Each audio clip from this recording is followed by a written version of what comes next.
Doctor Shafiq Rehman সাহেব এই থেকে শুরু করে সর্বস্তরের যারাই সরকারের বাইরে ছিলেন তাদের প্রত্যেকের বিরুদ্ধে মামলা দিয়ে তারা হয়রানি করেছে। ডক্টর মোহাম্মদ ইউনূস আজকে প্রধান উপদেষ্টা, আপনার বিরুদ্ধে যখন মামলা হয়েছে আমরা কিন্তু বারবার প্রতিবাদ করেছি, কারণ আপনাকে অপমান করা অর্থ হচ্ছে বাংলাদেশকে অপমান করা, বাংলাদেশকে বহির্বিশ্বে আমাদের মর্যাদাকে হানি করা। এবং আপনার মামলার বিরুদ্ধে আমরা রাজপথে প্রকাশ্য অবস্থান নিয়ে আমরা কিন্তু আপনার পক্ষে কথা বলেছি এবং মামলা প্রত্যাহারের জন্য আন্দোলন করেছি। আজকে মহান রব্বুল আলামিনের ইচ্ছায় এই দেশের ছাত্র জনতার রক্তের বিনিময়ে এক সাগর রক্তের উপরে দাঁড়িয়ে আজকে আপনি মাননীয় প্রধান উপদেষ্টা। গণমাধ্যমে দেখলাম আপনার বিরুদ্ধে যে সমস্ত মামলা হয়েছে সেই সমস্ত মামলার কিছু প্রত্যাহার হচ্ছে, কিছু প্রত্যাহার হবে।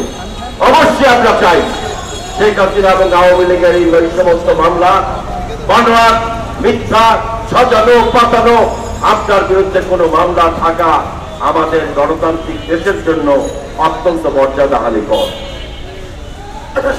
সাথে সাথে আপনার কাছে আমরা দাবি করতে চাই, বাংলাদেশের সবচাইতে জনপ্রিয় নেত্রী দেশনেত্রী বেগম খালেদা জিয়া, বাংলাদেশের প্রথম নারী প্রধানমন্ত্রী দেশনেত্রী বেগম খালেদা জিয়া, বাংলাদেশের গণতন্ত্রের বহুদলীয় গণতন্ত্রের প্রবর্তক শহীদ প্রেসিডেন্ট জিয়াউর রহমানের সহধর্মিণী, বাংলাদেশের সংসদীয় গণতন্ত্রের প্রবর্তক দেশনেত্রী বেগম খালেদা জিয়া।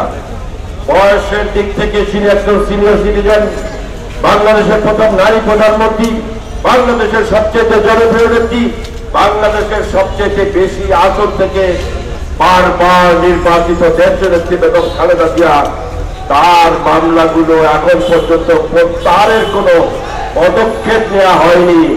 এটা কিন্তু দেশবাসী ভালোভাবে দেখছে না। আমরা মনে করেছিলাম রাজপথে আমাদের দাবি জানানোর আগে আপনাদের দায়িত্ববোধ থেকে আপনাদের কর্মকাণ্ডের মধ্য দিয়ে এই দেশনেত্রী বেগম খালেদা জিয়ার মামলাগুলো প্রত্যাহার করার সিদ্ধান্ত আপনারা গ্রহণ করবেন। কিন্তু আমরা হতাশ হয়েছি, আমরা দুঃখ পেয়েছি, তবে আমরা আশাবাদী, যেহেতু আপনাদের গত কয়েকদিনের কর্মকাণ্ড দুর্নীতির বিরুদ্ধে, গত কয়েকদিনের কর্মকাণ্ড প্রমাণিত হয়েছে, বিগত স্বৈরাচার বিরোধী আন্দোলনের সমস্ত অবৈধ কর্মকাণ্ডের বিরুদ্ধে আপনারা আস্থা এবং নিষ্ঠার সাথে কর্মকাণ্ড পরিচালনা করছেন। আমরা আশাবাদী দেশনেত্রী বেগম খালেদা জিয়া এবং দেশ নায়ক তারেক রহমান, বাংলাদেশের 20 কোটি মানুষের হৃদয়ের স্পন্দন, তাদেরকে মর্যাদা সহকারে তাদের সকল মামলা এবং সাজা প্রত্যাহারের যথাযথ উদ্যোগ নিয়ে বাংলাদেশের মানুষের মনে আপনাদের যে অবস্থান করে দিয়েছেন সেটাকে আরো সুসংগত করবেন, এই প্রত্যাশা আমরা করা এটা অন্যায় কোনো কাজ নয়। আপনাদেরকে আমরা প্রেশার দিচ্ছি না, চাপ দিচ্ছি না, কিন্তু এটা আমাদের মনের আবেগ। আমরা মনে করি আপনার মামলাগুলো যেরকম থাকা উচিত নয়, কোনো মানুষের বিরুদ্ধে, কোন রাজনৈতিক নেতার বিরুদ্ধে যে সমস্ত মিথ্যা মামলা করেছে সেই মামলাগুলো যেমন থাকা ঠিক নয়, ঠিক দেশনেত্রী বেগম খালেদা জিয়া এবং তারেক রহমান সহ বিএনপির যে সমস্ত সিনিয়র নেতৃবৃন্দকে অন্যায়ভাবে কারাগারে ভর্তি করে রাখা হয়েছে তাদের মামলাগুলো প্রত্যাহারের যথাযথভাবে যত সম্ভব দ্রুত ব্যবস্থা গ্রহণ করে আমাদের আস্থাকে, আমাদের মনে যে আস্থার সংকট রয়েছে সেই আস্থার সংকট দূর করবেন। আপনারা দীর্ঘদিন যাবৎ আন্দোলন সংগ্রামে ছিলেন, আপনাদেরকে ধন্যবাদ দেবেন। বিশেষ করে বাংলাদেশ নাগরিক অধিকার আন্দোলন ফোরাম তাদের সামর্থ্য অনুযায়ী দীর্ঘদিন আমাদের সহযোদ্ধা হিসেবে রাজপথে কর্মকাণ্ড পরিচালনা করেছেন। আপনাদেরকে কৃতজ্ঞতা জানাই। ষড়যন্ত্র এখন থেমে যায়নি, ভবিষ্যতে যদি কোনো ষড়যন্ত্র হয় সেই ষড়যন্ত্র মোকাবেলায় আমাদেরকে রাজপথে ভূমিকা পালন করতে হবে, সেই প্রত্যাশা ব্যক্ত করে আমার বক্তব্য শেষ করছি। আসসালামু আলাইকুম। ধন্যবাদ জনাব খুলা ভাই তার মূল্যবান বক্তব্য দেওয়ার জন্য। ইতিমধ্যে আমাদের মাঝে উপস্থিত আছেন জাহাঙ্গীর আলম, সদস্য ঢাকা মহানগর কৃষক দল, মোহাম্মদ রুবেল, সদস্য ঢাকা মহানগর কৃষক দল, জনাব মোহাম্মদ ইসিম আলী মিটু, সদস্য কৃষক দল কেন্দ্রীয় নির্বাহী কমিটি ও সদস্য সচিব কৃষক দল কোতোয়ালি থানা জনাব মোহাম্মদ ওয়াহিদুল ইসলাম। ধন্যবাদ। এখন বক্তব্য নিয়ে আসছেন প্রাইস তৈরাজপুর ঢাকা বিশ্ববিদ্যালয়ের ডাকসুর জিএর সাবেক ছাত্রতা নরসিংদী জেলার একটু ভুল হয়েছে। এখন বক্তব্য নিয়ে আসছেন পটুয়াখালী জেলার কৃষি সন্তান সাবেক ছাত্রতা বিএনপির কেন্দ্রীয় নির্বাহী কমিটি প্রশিক্ষণ বিষয়ক সম্পাদক জনাব এবিএম মোশাররফ হোসেন। জনাব এবিএম মোশাররফ হোসেন।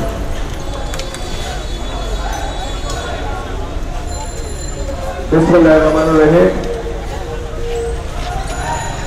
দেশনেত্রী বেগম খালেদা জিয়া এবং আগামী দিনের রাষ্ট্রনায়ক বিএনপির ভারপ্রাপ্ত চেয়ারম্যান জননেতা জনাব তারেক রহমানের নামে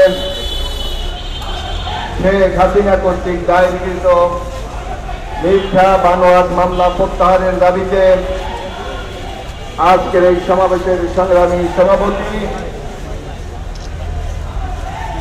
জননেতা জনাব এম জাহাঙ্গীর হোসেন, আমাদের মাঝে প্রধান অতিথি হিসেবে উপস্থিত আছেন বাংলাদেশ জাতীয়তাবাদী ছাত্র দলের সাবেক সভাপতি, সাবেক সংসদ সদস্য, বিএনপির ভাইস চেয়ারম্যান জননেতা জনাব শামসুজ্জামান দুদু, বিশেষ অতিথি হিসাবে উপস্থিত আছেন 90-এর স্বৈরাচার বিরোধী আন্দোলনের বীর সিপাহী সালার ডাকসুর সাবেক জিএস, বিএনপির সংগ্রামী যুগ্ম মহাসচিব জননেতা জনাব খায়রুল কবির খোকন, আমাদের মাঝে উপস্থিত আছেন বিএনপির জাতীয় নির্বাহী কমিটির অন্যতম সদস্য, স্বাধীনতা ফোরামের বিপ্লবী সভাপতি জনাব আবু নাসির মোহাম্মদ রহমতুল্লাহ, আমাদের মাঝে উপস্থিত আছেন ওলামা দলের সাবেক আহ্বায়ক, বিএনপির জাতীয় নির্বাহী কমিটির অন্যতম সদস্য মাওলানা শাহ মোহাম্মদ নেসারুল হক, ডক্টর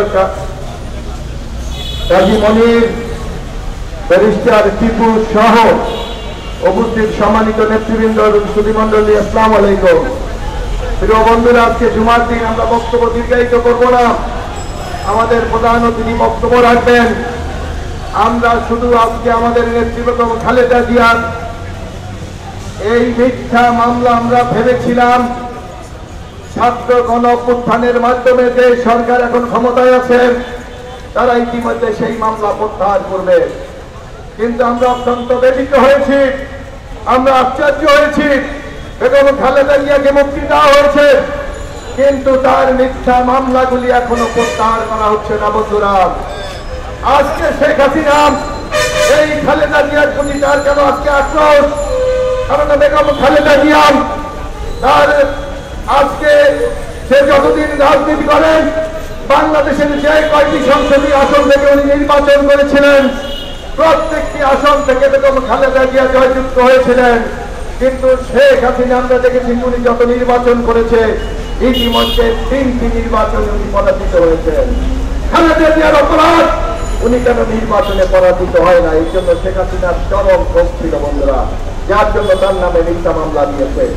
আমাদের নেতা জনাব তারেক রহমান এদেশের তারুণ্যের প্রতীক।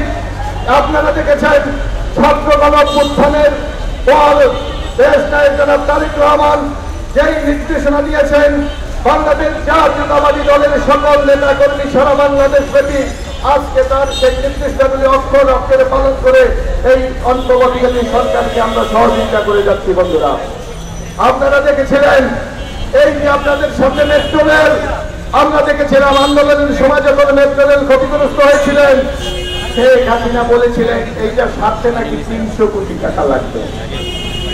আপনাদের মনে আছে না? আজকে মেট্রো রেল চালু হয়েছে, ওই 1 টাকাও তো লাগে নাই।